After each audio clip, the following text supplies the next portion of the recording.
Guys আমরা church যাওয়ার জন্য সব রেডি হয়ে গেছি, আর আমাদের খুব লেটও হয়ে গেছে আজকে সব রেডি হতে হতে, কিছু কাজ ছিল ওই কারণে। তো আমরা এবার বেরোবো।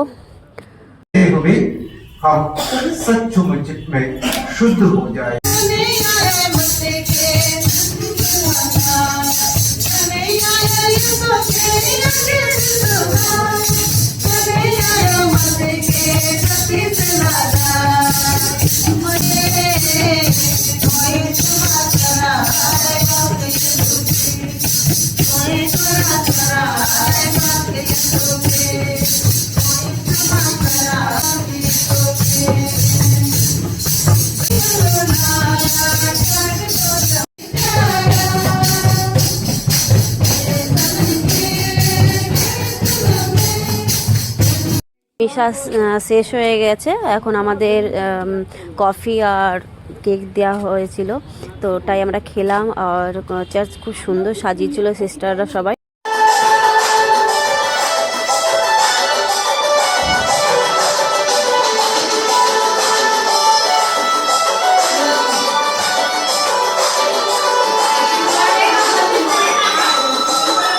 আমরা সবাইকে খাওয়ার পর খুব ডান্স করলাম, খুব এনজয় করলাম।